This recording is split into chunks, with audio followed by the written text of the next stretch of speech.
I'm going in for this surgery, right? This surgery, as you said, is supposed to be a simple 3-hour outpatient procedure. Supposed to go in at 9, surgery at 10. I'm done by 1, a little bit of anesthesia, whatever. Bam, I'm out. And then you got the whole weekend. The therapy is walking. They want you moving, blood flow, blood flow. Yeah. This is on a Friday. This is on a Friday. I go in, right? So we'll take a look at our first picture here, Kirsten. Can we look at the first picture here? That's me right there, getting all set up for my fucking simple 3. Look at it. Look at the hope in those eyes. Even at this point, and prior to this, in all of my paperwork, I document that I have a genetic blood disorder called factor V Leiden. Oh, I know. I go into the 3-hour outpatient procedure, and that day, it happens to be one of the days that's pouring down rain out here in LA. And this city is so ill-equipped for precipitation from the fucking sky. And I get there at 9, like they say. My stepson, Derek, picks me up, takes me in. And 10 a.m. is when the surgery is. And I'm waiting, and 10 comes and goes, 11, 12, 1. I'm fine. I'm like, what is going on out there? And this nurse peeks her head in. She's like, look, I was hoping you'd already be back there before my shift was over. But there's a leak in one of the ORs. And we're cramming everyone into the one. And I'm like, all right, well, why am I had a 10 a.m. schedule. Why am I going later? You'll be going in 30 minutes. I heard that twice. 6 p.m. comes around, and I'm being taken back. I'm the last fucking one being taken back. So they wheel me back. Derek had to go. He's long gone. And I fucking wake up, and this is the next picture here if you want to take a look at this. This is what I see when I wake up. Okay, when I wake up, this is my view. Now that's it, right? Everyone's gone. Yeah, it's Friday. These lights are out, like they're wrapping Friday up, night. right? This was good cop right here. But bad cop was actually, this is bad cop. Good cop was over here talking to me. There's 2 nurses, good cop and bad cop. Yeah. Good is very Rocky 4. Good cop was the American lady. This is the Russian over here. Okay, she might have been Czech, but at Eastern Bloc over here. When I walked in, I heard her say, "If he dies, he dies." He dies. It's hard, dude. Meanwhile, the other one's like, I see a lot of change in that. The way that I felt about you. So I'm waking up. This is my view. And they tell me, hey, your stepson can come back here because everyone's gone. There's literally no one here. Yeah. So he comes back and sits there. And they're like, all right, before you leave, you have to pee. And I'm like, okay. So I try to pee and I can't pee. And I know what's coming. And I'm like, you're not putting a catheter in me. And they're like, if you don't pee, we are. I'm like, you're not. You're not. Right. Like, well, we need to go. And I was like, yeah, but it's not my fault that I went at 6 o'clock. Right. Like, if I went at 10 a.m., I'd be out by 1. Because how long of a procedure is it? 3 hours. That's it. Yeah. You could have screwed around until 5 hours. That's what I said. Yeah. I could have took 5-6 hours to take this piss. But now you want me to get it done in 45 minutes. Right. And I need a little more time to recover. You know the saying? Your failure to prepare is not my emergency. I like that. Yeah. So, they're, bad cop is threatening to put this thing up my dick hole, and good cop's rooting for me. She's like, come on, just get in there. She's like, do you want a heating pad? Or she's giving me hot compresses to put on my dick and balls, cold ones. I'm like, give me a cold one. I'm putting everything I can on my shit. And I feel like it's going to go, but it's not going anywhere. Okay. And they're like, okay, you get one more try. And I'm like, no, I don't. So I get up. Derek's sitting right here. He has no idea hospital gown's open in the back, dude. I just bent over and gave him a little one right in his face. He's like, oh, dude. I was like, you got to be aware where you sitting at the hospital. He's like, I didn't know they were from the back. I'm like, yeah, dude. So I go back in and I'm like, all right, we got to fucking get this done. Because the thing they tell me too is if they put a catheter up your dick, you now have to pee on your own in 24 hours or your bladder could explode and you could die, she says. And I said, how long does the anesthesia last? They said 24 hours. I said, it's 9 o'clock. What do you think I'm about to do? I'm about to go home and sleep. This shit's knocking me out. I'm definitely not going to get up in 8 hours and pee on my own. Like, I'm not fucking leaving now that you said that. I'm not doing it. And I go, what do you want to go home? Is that what it is? Like, you're tired of being here? I'm saying it to the Russian. Yeah. And she fucking, you know how a horse does that no exaggerated head shake? That's how she said yes. And the American lady over there, she's like, no. I go, look at her. She's not lying. She wants to go. You're like, give me a nurse back here that needs the hours. Yeah.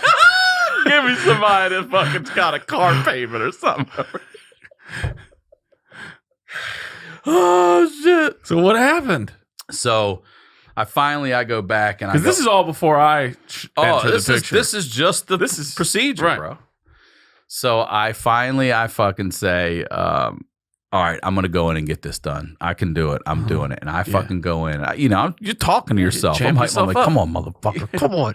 And I just start pushing as hard as I can. Then I'm scared I'm gonna blow the fucking surgery out because I'm like, and I just start fucking pissing everywhere. I'm like, oh yeah. And I'm having that moment in there where I'm so had I just like, oh God. And then I was like, is that enough for you? I said it to the Russian. She's like, that's plenty. So we get out of there now, right? Yeah. Now she's wheeling me out in the wheelchair. This lady is who is the Russian? Okay, and the doors are extra wide. Bang, bang, and I was like, bang, bang, bang. It's in pouring Russia, down rain. We pee on you. Shoves me out in the fucking rain, and I go home. Derek takes me home. Yeah, and then I'm by myself for the weekend. The surgeon called. He's gone, but he had gone around to each person, so I was very excited to hear what happened to me and everything. And now I'm not getting that because he's probably out fucking having dinner. Weekend, yeah. So he calls me on the next day and he's like, man, it was more complicated than we thought. The age of the injury, what's really going on? You got muscular damage? Spinal stenosis decompression was the surgery. And what he tells me is that my nerves had hardened because it had been so long and they wrapped around my spine and they were squeezing my spine. So that's why now both of my fucking legs are going numb. It's getting there.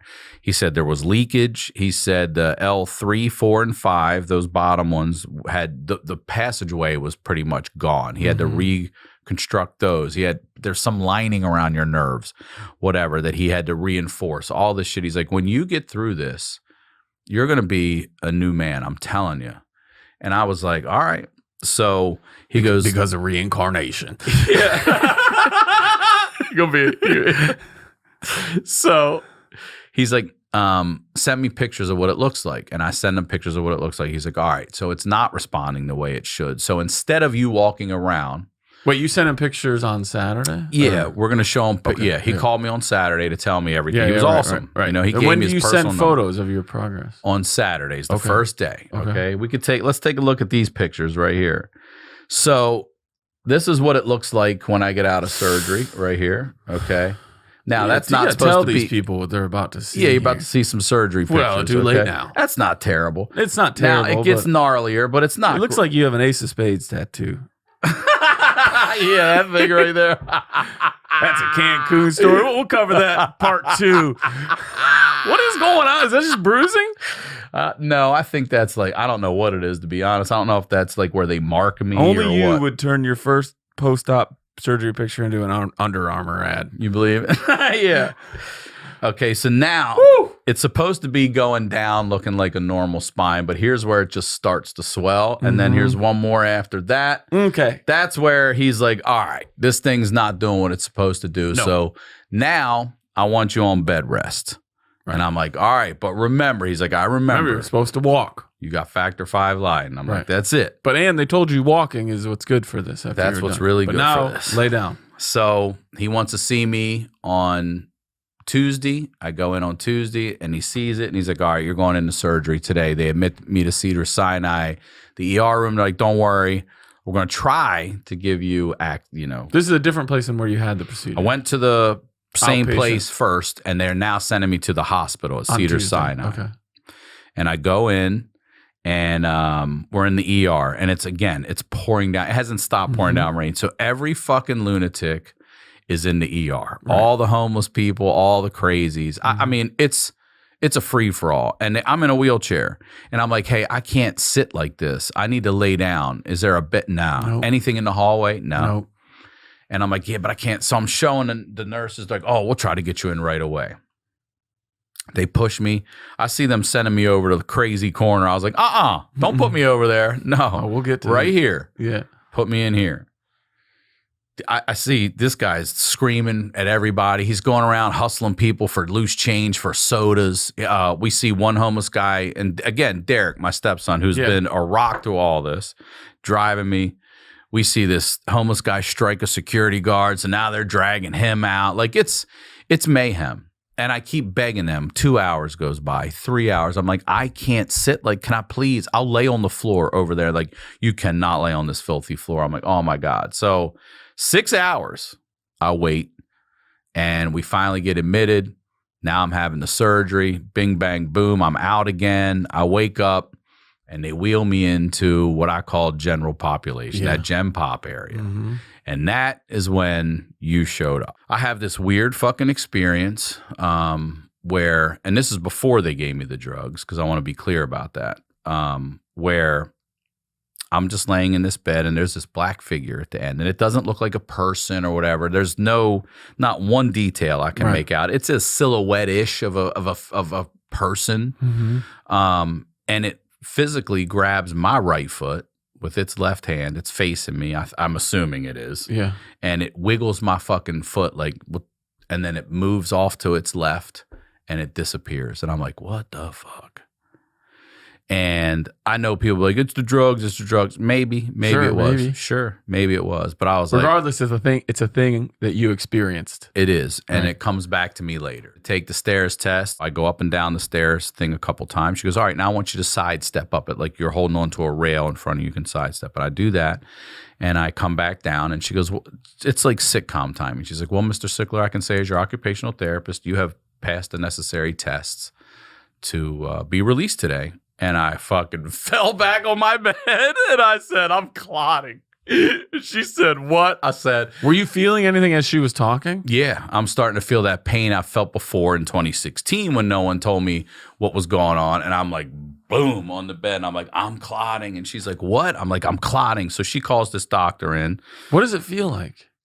That's what he said. I said, it feels like, he's like, an elephant on you? I said, 3 elephants on my chest. It's all the way around her, or it's straight on? It's pressure down and it's fire on the inside. It's everything. Wow. And you can't breathe. And he comes in, he checks my blood pressure. And that's when he says, sir, you might be having a heart attack. I said, huh? Mm-hmm. And he's like, tell me what you're feeling. I said, it's 3 elephants on my chest. My chest is on fire. And then I go, oh my God, here it comes. I said, I feel the pain in my jaw, down my left arm. I said, I'm getting heart attack 101 right now. And he goes, you might be clotting and having a heart attack. I said, what? They wheel me to the CT scans. Mm-hmm. And when I get out, they say, all right, you didn't have a heart attack, but you had I guess it's a cardiac incident. I don't know. My heart swelled. And they said that normally your heart pumps 2/3 from the left side, 1/3 from the right. Mm-hmm. Yours is pumping 50-50, and it's not supposed to be doing that. Right. And then they said you also have massive pulmonary embolisms covering both of your lungs. Now, again, I thought I had a clot. Right. And they're telling me this, and I was like, yeah, I think one of the doctors said when I was in there, you have extensive clots in both lungs. 4 different surgeons come in the room, and I believe you were there, or at least when a couple of them said you should have died today. My special Lefty Son will be dropping Wednesday, April 5th on my YouTube. It's free. Go watch it, support it, like it, subscribe. I shot it here in LA in December at the Dynasty Theater, and I'm really proud of it.